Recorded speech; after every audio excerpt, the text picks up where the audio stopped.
अध्याय 6 देख रहे हैं। पृथ्वी के प्रमुख स्थल मंडल। स्थल मंडल मतलब होता है लैंड फॉर्म्स अंग्रेजी में।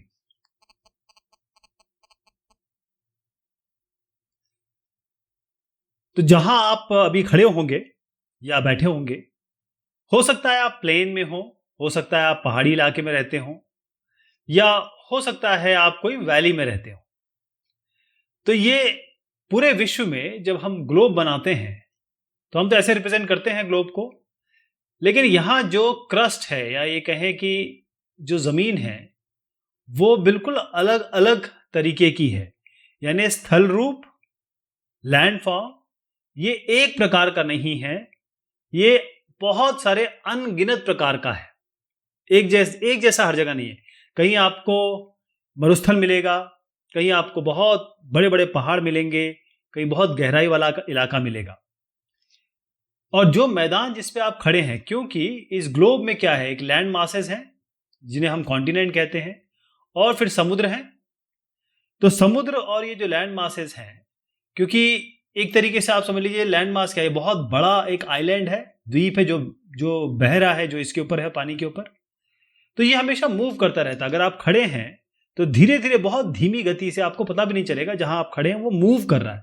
और ये मूव क्यों कर रहा है? क्योंकि बहुत सारी प्रक्रियाएं चल रही होती हैं, बहुत सारे प्रोसेस चल रहे होते हैं, इंटरनल प्रोसेस, एक्सटर्नल प्रोसेस। पृथ्वी के अंदर भी, पृथ्वी के बाहर भी बहुत सारे ऐसे प्रोसेस चल रहे होते हैं, जिसके कारण इन क्षेत्रों में, इन लैंड फॉर्म्स में स्थलाकृतियों में परिवर्तन आता है, या फिर ये स्थलाकृतियां बनती हैं। तो इससे पहले कि हम आगे चलें, मैं आपको ये जो भी हम डिस्कस करने वाले हैं उसका एक ब्रीफ दे देता हूं, यानी उसकी एक चर्चा कर लेते हैं। किस किस प्रकार के स्थल रूप हैं, यहां से शुरू करते हैं। यह है आपका पर्वत। पर्वत यानी माउंटेन। और यही पर्वत, क्योंकि इसकी हाइट ज्यादा है, यहां पर इसको हम पहाड़ी कहेंगे। यह पर्वत नहीं होगा क्योंकि इसकी हाइट कम है। इसकी कितनी हाइट होती है मैं आपको बताऊंगा। यह पहाड़ी हो गई। जो बड़े पहाड़ हो गए जिनकी हाइट एक नंबर से ज्यादा हो जाती है, उसको हम कहने लगते हैं कि वो पर्वत है। अब एक पर्वत, दो पर्वत, तीन पर्वत, इस तरीके से बहुत सारे अगर पर्वत एक लाइन में है, बहुत 100,000 किलोमीटर तक ये फैले हुए हैं, तो हम इनको कहते हैं कि ये पर्वत श्रृंखला हो गई। इसे हम माउंटेन रेंज कहेंगे। एक ऐसा भाग जो बाकी भाग से तो उठा हुआ है लेकिन वैसे प्लेन है, यहां बिल्कुल समतल है, लेकिन बाकी नीचे वाले भाग से, आसपास के भाग से उठा हुआ है। इसको हम प्लेट्यू कहते हैं, पठार कहते हैं। ये जो पर्वत श्रृंखलाएं हैं या पर्वत है, उनके नीचे हमको घाटी होती है, घाटी मिलती है, जिसके हम वैली कहते हैं। जैसे देहरादून घाटी है, देहरादून घाटी है, वैली है, यहां पर स्थित है देहरादून, इस तरीके के इलाकों में। उसके बाद जब ये पहाड़ों से, खास तौर पे इनको देखिए, पठारों से और पहाड़ों से, पहाड़ में यहां बर्फ जमी है, और बर्फ जमी है तो जैसी गर्मी पड़ती है, पिघलती है, और उसके बाद हल्की हल्की पिघलती है, वो यहां से जब पिघलती है तो फिर नदी बनती है। और ये जो नदी बनती है, नदियां ये अलग अलग तरीके से आती है, जैसे ये आ रही है, ये आ रही है, ये आ रही है। अब एक जो बड़ी नदी आ रही होती है, हम इसको कहते हैं ये नदी आ रही है। एक छोटी नदी आ रही होती है जो इस नदी के साथ मिल जाती है, इसको हम सहायक नदी कहते हैं, या हम इसे ट्रिब्यूटरी कहते हैं, ट्रिब्यूटरी। कुछ ऐसी नदियां होती है बहुत छोटी होती हैं, और जैसे मैंने कहा कि कई ऐसे भाग होंगे जो थोड़े से डीप होंगे, गहराई होगी जिसमें, वहां पर आके ये पानी जमा हो जाता है तो झीलें बन जाती है। ये जो नदी है ये यहां से पत्थर, मिट्टी, गाद, बहुत सारी चीजें अपने साथ लेके आती है, और फाइनली जब ये यहाँ पहुंचती है समुद्र से मिलने से पहले, तो बहुत इसकी स्पीड कम हो जाती है, तो ये अपनी गाद, मिट्टी, सिल्ट, ये सब यहाँ जमा कर देती है। और इसी कारण से ये क्योंकि फैलाव ज्यादा हो जाता है तो ये ट्रायंगुलर एरिया बन जाता है, इसको हम डेल्टा कहते हैं, ये नदी का मुहाना है। और फिर ये अलग अलग धाराओं में ये वितरित हो जाती है। तो ये जो दूसरी धारा बनी है, अलग अलग धाराएं बनी हैं, इनको हम वितरिका कहने लगते हैं, इसको हम डिस्ट्रीब्यूटरी कहने लगते हैं, वितरिका। अब ये जो भाग है जहां पर नदियां आ रही हैं, अपना बढ़िया मिट्टी विट्टी छोड़ रही हैं, और ये इलाका जिसे हम जो दिख रहे हैं, इसे हम कहते हैं मैदान, यानी कि प्लेन्स। ये प्लेन्स है। समुद्र यहाँ पर है, और समुद्र में जैसे आप देखेंगे कि यहाँ शिप आता है, यहाँ रुकता है, इसको हम तट कहेंगे, कोस्ट कहेंगे। यहाँ जो लोग रहते हैं समुद्र के करीब, इसको तट कहेंगे। एक जमीन का भूभाग है और वो यहां से जुड़ा हुआ है कि बहुत संकरे संकरे कहें कनेक्शन से, इसको हम फिर स्थल संधि कहते हैं। ये स्थल संधि हो गई। प्रायद्वीप 3 भाग से जो पानी से जुड़ा होता है उसको हम प्रायद्वीप कहते हैं और ये स्थल संधि कहते हैं। और फिर यहाँ अगर ये बहुत ही कम डिस्टेंस पे अगर एक द्वीप है और यहाँ से ये जुड़ा हुआ है पानी के थ्रू, तो इसको हम जल संधि कहते हैं। ये स्थल संधि, ये जल संधि।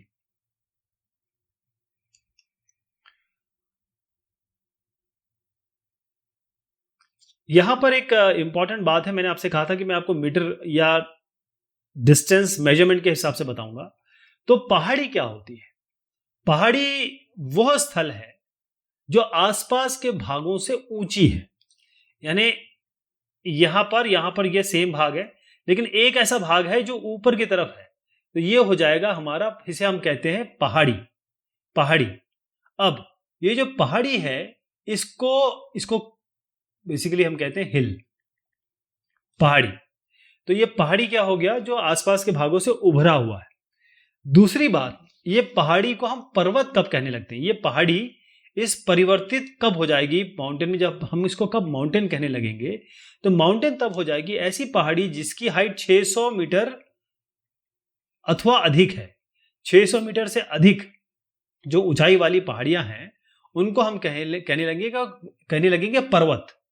तो बहुत बड़े बड़े पर्वत हमारे विश्व में हैं। और उसके बाद अगर हम हिंदुस्तान की बात करें और जरा नेपाल तक चले जाएं तो हम देखते हैं कि माउंट एवरेस्ट है और इसकी हाइट करीबन 8.9 किलोमीटर है। अगर मैं प्रिसाइज बताऊं को आपको 8848 मीटर है, इतनी हाइट है। तो ये पर्वत है। और ऐसा नहीं कि केवल एक ही पीक है, एक ही पीक आपका एवरेस्ट हो गया। ऐसे एवरेस्ट है तो उसके आसपास और उसके बराबर में उसके तकरीबन हाइट वाले बहुत सारे होंगे। इसको हम माउंटेन रेंज कहने लगते हैं। तो बनता कैसे है, पहाड़ बना कैसा होगा, इसके बहुत सारी प्रक्रियाएं हैं। इनके बनने के तरीके देखेंगे, उनकी फॉर्म भी देखेंगे। लेकिन एक छोटा सा आपको एग्जांपल देता हूं जिससे आप समझ पाएं। आप क्या करें, कुछ कागज ले लें, 7-8 कागज ले लें, उसको रखें और फिर यहां से दबाएं, जैसे ये बच्ची कर रही है। जैसे आप दबाएंगे तो आप देखेंगे वो जो बीच का भाग है इस पन्ने का, वो उठ जाएगा। और यही प्रक्रिया होती है पहाड़ बनने में। इसी तरीके से पहाड़ बनते हैं। तो 2 तरीके के हमारे पास प्रोसेसेस हैं।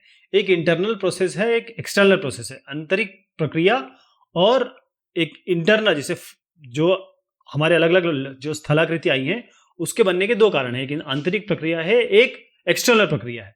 आंतरिक का मतलब ये समझिएगा कि मान लीजिए आपके पास जमीन के नीचे ऐसी प्लेट्स हैं।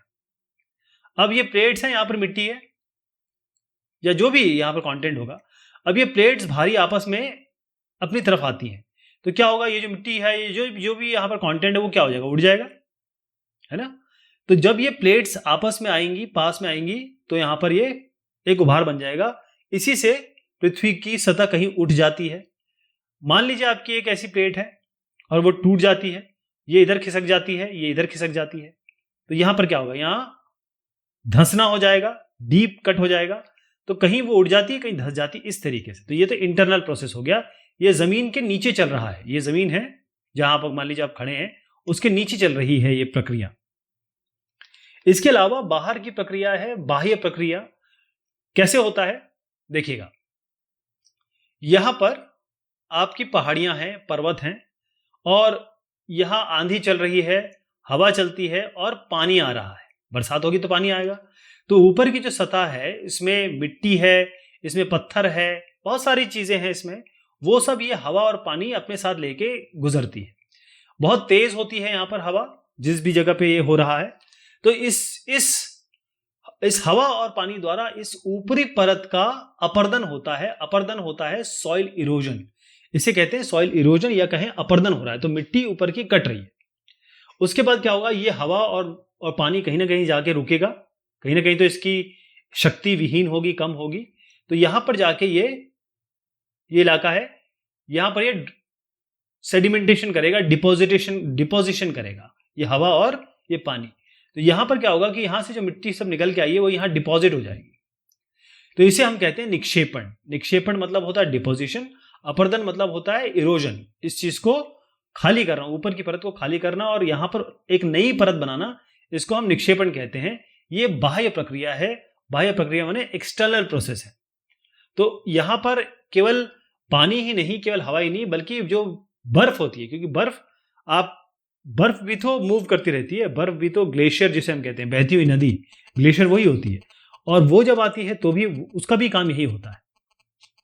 तो ये जो अलग अलग स्थलाकृति है, स्थल रूप है, उसके हिसाब से हम 3 भागों में हम डिवाइड कर सकते हैं सारी स्थलाकृतियों को, क्योंकि इतनी सारी स्थलाकृतियां अनगिनत हैं, हम कैसे पढ़ेंगे उनको, कैसे जानेंगे।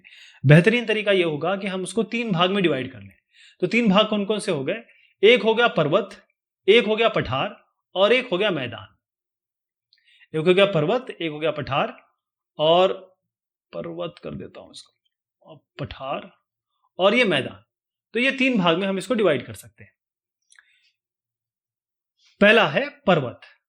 पर्वत मतलब आसपास के इलाकों से इसकी हाइट आपको ऐसी मिलेगी, ऊपर मिलेगी। और पर्वत का जो शिखर है वो छोटा होता है। पर्वत का मतलब ये पैना होगा और इसका जो बेस है वो बड़ा होगा, जिसे हम आधार कहते हैं। बेस बड़ा होगा, शिखर इसका छोटा होगा, यानी कि जो पीक होगी इसकी शार्प होगी, और आसपास के क्षेत्रों से ये उठा होता है। जैसे मैंने आपको बताया कि हमारे पास ऐसे पहाड़ हैं जो करीबन 8 किलोमीटर से भी ऊंचे ऊंचे पहाड़ हैं। तो ऐसे पहाड़ हैं वो बादलों से भी ऊपर निकल जाते हैं। बादल यहां होंगे और ये पहाड़ उनसे भी ऊपर निकल जाते हैं। और जैसे जैसे हम ऊपर जाते हैं वैसे वैसे ठंडक बढ़ने लगती है। आप मसूरी जाते हैं, शिमला जाते हैं, माउंट आबू जाते हैं, तो जैसे आप गाड़ी आपकी चढ़ती है उस हाइट पे, आप देखेंगे कि ठंडक बढ़ने लगती है।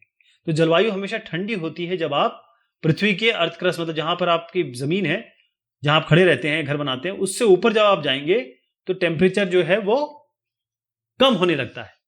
अच्छा, कई ऐसे पर्वत हैं, जैसे यहां पर भी देखिए, यहां पर बर्फ जमी हुई है। अब जब बर्फ है, जब पिघलेगी तो ये बर्फ बहुत ठंडा होके, मतलब ठंडा पानी नीचे की तरफ आएगा, जिसको हम हिमानी कहते हैं। बर्फ वाली नदियां हिमानी, इसको हम अंग्रेजी में कहते हैं ग्लेशियर।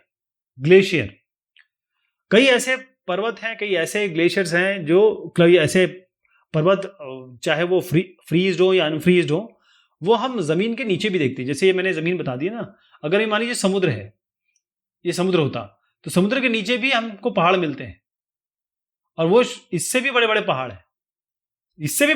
हैं, मैं अभी आप उसको, इसके बारे में चर्चा करूंगा। होता यह है कि ये इलाका आप बहुत ध्यान से देखिए। अच्छा, इसको ना वलित पर्वत कहते हैं, जो अभी हमने बात की ना, वलित पर्वत, अभी मैं इसको बताऊंगा, थोड़ा डिस्कस करेंगे इसको। यहां पर क्या आप रह पाएंगे? यहां पर आप घर बना पाएंगे? पहले तो आप घर कैसे बनाएंगे, और घर बना भी लेंगे तो आप पहुंचेंगे कैसे? अगर आप पहुंच भी जाएंगे तो आप रहेंगे कैसे इस -15, -20, -50 डिग्री टेम्परेचर पे? हमेशा ठंड में कैसे रहेंगे? आपको कोई बीमारी हो, कोई दिक्कत हो, सिलेंडर पहुंचाना हो, या कोई भी तकलीफ हो, आप कैसे यहां पर रहेंगे? तो इन इलाकों में, पहाड़ी इलाकों में जाना तो बहुत आसान है मजे करने के लिए, इस सीनिक ब्यूटी का आनंद लेने के लिए, लेकिन यार रहना बहुत कठिन है। यहाँ पर बहुत कम लोग रहते हैं। अगर आप उत्तराखंड के इलाकों में चले जाएं, कश्मीर के इलाकों में जो ऊपरी वाले इलाके हैं वहां चले जाएं, ऐसे इलाके जहां पर बहुत ही मुश्किलात से लोग रहते हैं, वहां पर आपको पॉपुलेशन बहुत कम मिलेगी। इसके अलावा ये है कि अगर आप जो कठोर जलवायु है, जैसे मैंने कहा कि यहाँ पर कृषि योग्य जमीन भी नहीं है, जब बर्फ ही जमी रहती है या फिर हमेशा कुछ ना कुछ यहाँ होता रहता है, तो यहाँ पर कृषि योग्य जमीन नहीं है, तो लोग हमेशा, क्योंकि खाने के बगैर तो कुछ नहीं होगा, जहाँ कृषि होगी वहां लोग ज्यादा रहते हैं। अब पर्वत, ये जैसे एक देख रहे हैं ना, अब ऐसे ये पर्वत है, ऐसे बहुत सारे पर्वत ऐसे लाइन से होंगे। तो ये जो लाइन से पर्वत होते हैं, तकरीबन एक हाइट के, और ये 100, 200, 300 नहीं, ये भी हजारों किलोमीटर तक रहते हैं। हिमालयन रेंजेस हो गई, एंडीज हो गई, एल्प्स हो गई, ये सब मैं आपको दिखाऊंगा। ये सारे जो है, इनको हम पर्वत श्रृंखलाएं कहते हैं। अच्छा, पर्वत श्रृंखला इस तरीके से होती है कि ये पर्वत श्रृंखला हो गई, लेकिन उसी के समानांतर और भी श्रृंखलाएं चल रही होती है, ऐसे करके, ऐसी समानांतर पैरेलल भी चलती है। तो यहां पर ध्यान रखिएगा, एक मैं आपको दिखा रहा हूं हिमालय, ये एशिया में है। एंडीज ये साउथ अमेरिका में है, यानी कि दक्षिण अमेरिका में है। और यूरोप, अगर हम यूरोप की भी बात कर लें तो एल्प्स हो गया ये वाला। तो इसको एक बहुत करीब से देखते हैं। ये जो सारे पर्वत हैं ये पर्वत श्रृंखलाएं हैं। देखिएगा, ये एंडीज है, शुरुआत से, मतलब शुरुआत हुई है इसकी कहां से, दक्षिण अमेरिका की शुरुआत से और यहां तक अंत तक आया है। बहुत लंबी पर्वत श्रृंखला है। ये एल्प्स पर्वत श्रृंखला है यूरोप में, और हिमालय जो हमारी हिमालयन रेंजेस हैं वो कहाँ, जम्मू कश्मीर से लेकर के लेफ्ट से लेकर पूरी नॉर्थ ईस्टर्न स्टेट्स तक फैली हुई हिमालयन रेंजेस। अब पर्वत जो हैं वो 3 प्रकार के होते हैं। 3 प्रकार के पर्वत हो सकते हैं। एक है वलित पर्वत, भ्रंशोत्सव पर्वत, भ्रंशोत्स, और ज्वालामुखी पर्वत। देखिए, एक है वलित पर्वत, ये जो मैं बात करूंगा ये है भ्रंशोत, और तीसरा जो मैं बात करूंगा वो होगा ज्वालामुखी से बनने वाला। हिमालय और आल्प्स जो मैंने अभी आपको दिखाया, ये वाला और ये वाला, ये दोनों वलित पर्वत है। ये दोनों ब्लॉक माउंटेन्स है, यानी कि वलित पर्वत है, जिनकी सतह जो है वो उबड़ खाबड़ है। सतह यानी प्लेन ऐसा, ये ऐसे नहीं है, ये ऐसे ऐसे है, ये उबड़ खाबड़ है, और इनका जो पीक है बिल्कुल शार्प होता है। ये पुराने भी हो सकते हैं, नए भी हो सकते हैं। पुराने जैसे हमारे भारत में यहां पर है, ये अरावली यहां पर श्रृंखला है, अरावली श्रृंखलाएं हैं, और अरावली पर्वत श्रृंखला ये बहुत पुरानी, विश्व की सबसे पुरानी वलित पर्वत श्रृंखला में से है। और ये जो है हमारे हिमालय और एल्प्स, ये थोड़े नए हैं। एक और चीज आपको बताऊंगा यहां पर कि जो उत्तरी अमेरिका है और का जो एप्लिएशन है, और रूस, इसके यूराल पर्वत, ये गोलाकार दिखाई देते हैं लेकिन इनकी ऊंचाई कम है। तो ये बहुत पुराने वलित पर्वत है। पुराने वलित पर्वत और नए में क्या होता है, देखिए, अगर मान लीजिए हमारे एक पर्वत है इस तरीके का, तो क्या होगा, समय के साथ क्या होगा, इसका अपरदन होगा, यानी कि इसकी मिट्टी, इसका ऊपर का पोर्शन हवा और ग्लेशियर, हिमानी, ये सब इसको लेके जाएगी। तो फाइनली ये बहुत एक आध 2 साल नहीं, ये 100 हजारों लाखों साल की बात कर रहा हूं मैं, ये ऐसा हो जाएगा, कम हो जाएगा। तो इसको हम फिर पुराना कहने लगेंगे, ये नया है, ये पुराना है।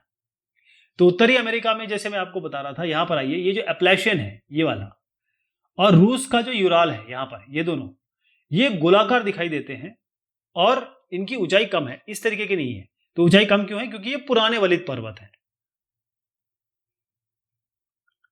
इस एप्लेशियन की बात मैं कर रहा हूं, और ये यूराल, ये पुराने पर्वत है, यानी ये भी घस घस के या इनका अपरदन हो के ये पुराने हो गए। बाकी जो मैंने आपको नए बताया वो नए हैं। इसके बाद क्या होता है, एक और सिचुएशन समझिए आप, कि मान लीजिए सतह है, अब बहुत सालों तक जो प्रक्रियाएं हो रही हैं, पृथ्वी के अंदर भी प्रक्रियाएं हो रही हैं, उस कारण क्या हुआ, ये भाग टूट गया। अब ये भाग टूट गया तो ये भाग नीचे इस तरीके से आ गया, और जहां भी इसको जगह मिली या नीचे जाके सेटल हो गया। ये भाग भी टूट गया, ऐसे आ गया। तो ये कैसा हुआ, अब फॉर्मेशन ऐसा हो गया।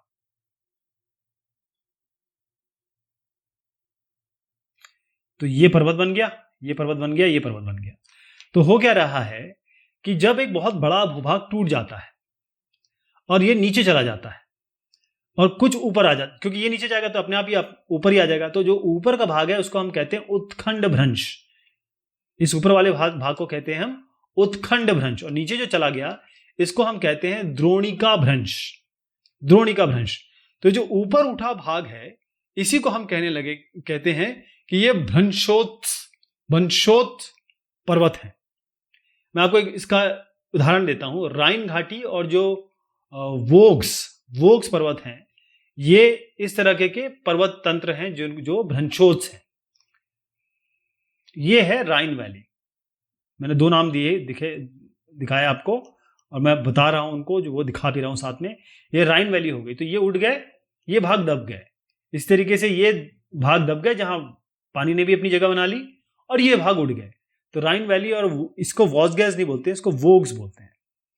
ये दोनों आपके इस तरीके के पर्वत हो गए। अब होता यह है कि ज्वालामुखी पर्वत एक होता है, मैं आपको ये चित्र दिखाऊंगा, इससे आप ज्यादा अच्छे से समझ पाएंगे। ये आपका माउंट फ्यूजियामा है। एक और दिखाऊंगा आपको, किलिमंजारो, ये दोनों एग्जाम्पल है हमारे। ये पर्वत बने हैं किस कारण से? वॉल्केनिक एक्टिविटी के कारण, ज्वालामुखी पर्वत है। होता यह है कि हमारी जो अर्थ क्रस्ट है उसके नीचे बहुत सारे परिवर्तन चल रहे होते हैं, तो यहाँ पर लावा है, लावा बाहर निकलने की कोशिश करता है, यानी बहुत गर्म, कहें कि बहुत गर्म मिट्टी कह लें उसको, क्योंकि बाहर जाके वो राखी बन जाती है। तो ये बाहर आने की कोशिश करती है, इसमें बहुत एनर्जी होती है, बहुत पावर होता है। तो ये क्या करती है, जब नीचे से आ रही होती है तो ये इस निकलने की कोशिश करती है, तो ये मिट्टी को उभारती है, ये ऊपर का जो क्रस्ट है उसको धक्का देती है, और ये धक्का जब देती है तो ये पर्वत बन जाता है। कुछ भाग यहाँ से निकल जाता है, कुछ भाग यहाँ से अगर बीच में टूट जाता है तो यहाँ से निकल जाता है। अल्टीमेटली एक बहुत बड़ा एक विस्फोट होता है और धड़ से यहाँ से निकलता है, धड़ से ऐसे निकलता है यहाँ पे। तो ये भाग जो है फिर उसका निकल गया। अब जब चीजें निकल जाती है तो आज शांत हो जाता है ये इलाका, ये शांत हो जाता है इलाका, और उसके बाद क्या होता है कि ये ऐसे बन के रह जाता है। तो इसको हम ज्वालामुखी पर्वत कहते हैं। तो दो जगह मैं आपको दिखाता हूँ। ये ज्वालामुखी पर्वत समझ गए, माउंट किलिमंजारो, और जापान का फ्यूजियामा दिखा रहा हूँ। जापान का फ्यूजियामा तो आप देख ही रहे हैं यहाँ पर, ये है, और किलिमंजारो का है वो भी आपको दिखाता हूँ। ये यहाँ पर तंजानिया और ये कीनिया है, इसके बीच में यहाँ पर है, तंजानिया में है, यहाँ पर इस जगह पे एकदम ये इस पॉइंट पे है। तो ये माउंट किलिमंजारो और फ्यूजियामा दोनों ज्वालामुखी पर्वत है। इंपॉर्टेंट बात यह है कि पर्वत हमारे लिए बहुत ज्यादा जरूरी है। पहली चीज तो यह है कि पर्वत से ही नदियां निकलती हैं, मतलब जल के भंडार हैं। गंगा ले लीजिए, यमुना ले लीजिए, सब वहीं से निकल रही हैं। और भी सारी नदियां जो हैं वो तो मैक्सिमम नदियां यहीं से निकलती हैं, क्योंकि ग्लेशियर है वहां पर, बर्फ है वो पिघलती है तो नदी बनती है। फिर उसके बाद पर्वतों के जो जल है उसका उपयोग हम सिंचाई के लिए करते हैं, हम हाइड्रो इलेक्ट्रिसिटी के लिए करते हैं, पन बिजली के लिए करते हैं। इसके अलावा जो पर्वत हैं उनमें, जैसे पर्वत है इसमें बहुत सारे पेड़ होंगे, पशु पक्षी होंगे, तो इससे हमें क्या जीव जंतु मिलते हैं, ईंधन है, चारा है, आश्रय है, गोंद, रेजिन, मतलब सैलानियों के लिए भी ये बहुत अच्छी जगह होती है। मान लीजिए इस जगह पे आप जाना पसंद नहीं करेंगे, बहुत खूबसूरत जगह है, इस जगह पे आप जरूर देखना चाहेंगे, तो सैलानियों के लिए, टूरिज्म के लिए ये सबसे बढ़िया जगह है। इसके अलावा कई ऐसे खेल हैं जो यहीं पहाड़ी इलाकों में हो सकते हैं, प्लेन इलाकों में नहीं हो सकते, जैसे कि आपका पैराग्लाइडिंग हो गया, हैंग ग्लाइडिंग हो गया, रिवर राफ्टिंग हो गया, स्कीइंग, ये सारे वहीं हो पाते हैं जहां पर ये पहाड़ी इलाके हैं। ये देखिए आप खेल इस तरीके से हो रहे हैं। अब मैं बात कर रहा हूं पठार की। पठार का मतलब यह है, मैं आपको इस तरीके से समझाऊं कि आप यूं बैठे हैं, मैं यूं बैठा हूं, हम लोग चेयर पे बैठे हैं, और यहां पर हमारे बीच में एक टेबल है, यूं। तो ये जो टेबल टॉप है ना, इसी तरीके से पठार दिखता है। पठार आसपास के इलाकों से उठा होगा, यानी कि यहां से उठा होगा, लेकिन ये इस तरीके से उठा होगा, ऐसा नहीं होगा। ये अगर ऐसा होता तो ये तो पहाड़ बन जाएगा या पर्वत बन जाएगा, ये ऐसा होगा टेबल टॉप की तरह। तो पठार ये होते हैं, पठार उठी हुई और सपाट भूमि होती है, आसपास से उठी होती है, मेज के समान दिखती है, और इसका जो किनारा होता है बड़ा शार्प होता है, इस तरीके का होता है। यहां पर भी देखिए, ये एग्जांपल देख रहे हैं आप, ये बड़ा शार्प होता है, कई 100 मीटर से लेकर 1000 मीटर तक हो सकता है।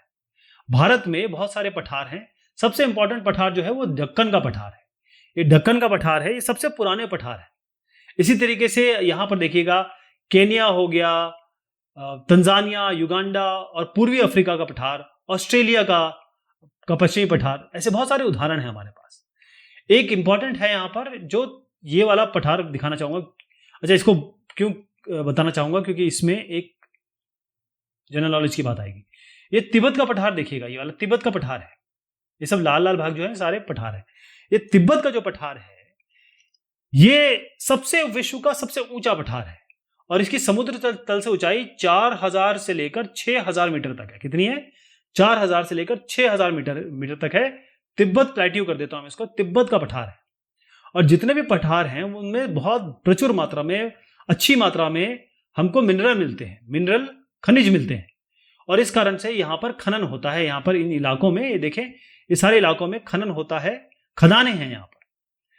छोटा नागपुर का इलाका जो कहा, यहां पर आप यूपी का इलाका एक एंड ले लीजिए, या बिहार है, फिर उड़ीसा है, फिर वेस्ट बंगाल है, छत्तीसगढ़ है, ये सारे जो बेल्ट है, यहीं पे हमारे हिंदुस्तान का मैक्सिमम खनिज यहीं पैदा होता है। छोटा नागपुर में, ये जो छोटा नागपुर का जो पठार है, यहां पर आप देखेंगे तो लोहा, कोयला, मैंगनीज, इसके बहुत सारे पठार, बहुत सारे भंडार पाए जाते हैं।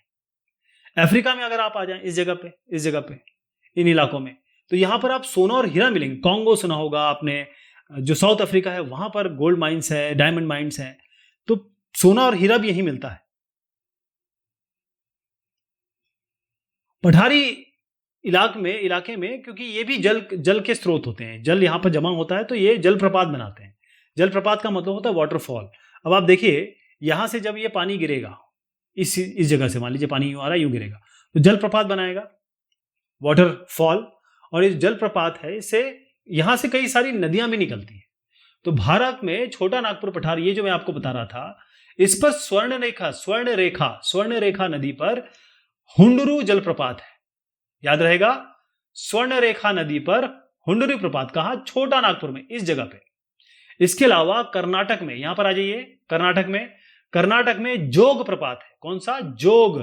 कर्नाटक में जोग प्रपात है। ऐसे बहुत सारे जलप्रपात है। एक और पठार बताऊंगा मैं आपको, जिसे कहते हैं हम लावा पठार।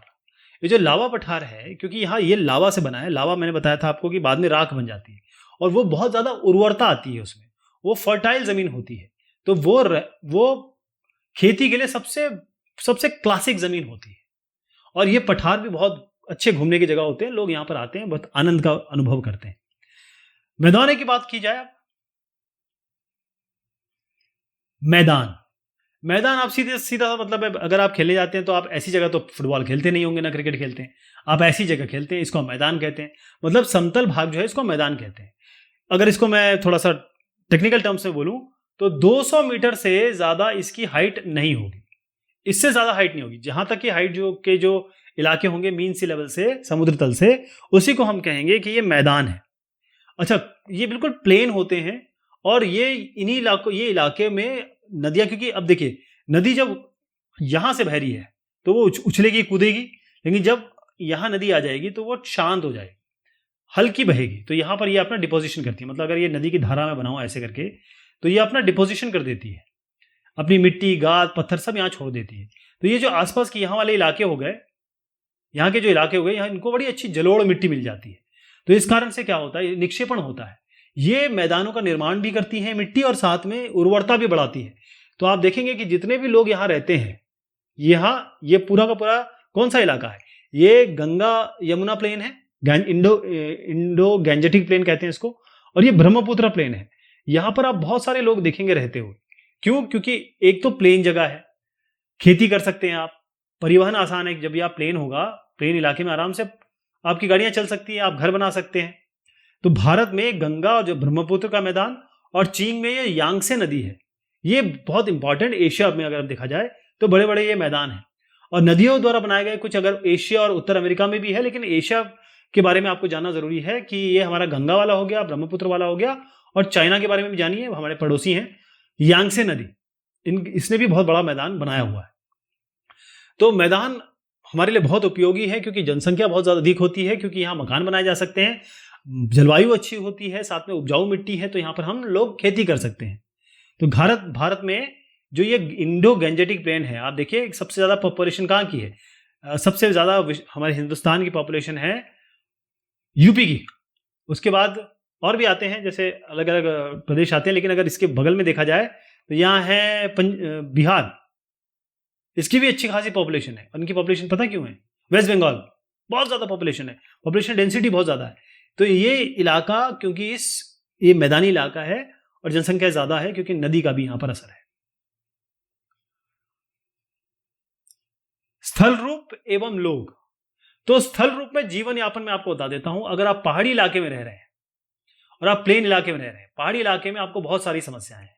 आप यहां रहने में आपको पहले तो पहुंचना होगा, वापिस आना होगा, कोई तकलीफ हो गई, स्वास्थ्य, पढ़ना लिखना, खाना पीना, सब चीजें यहां पर बड़ी मुश्किल है।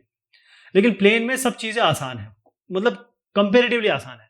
फसल उगा सकते हैं, घर बना सकते हैं, अपना रोजगार कर सकते हैं।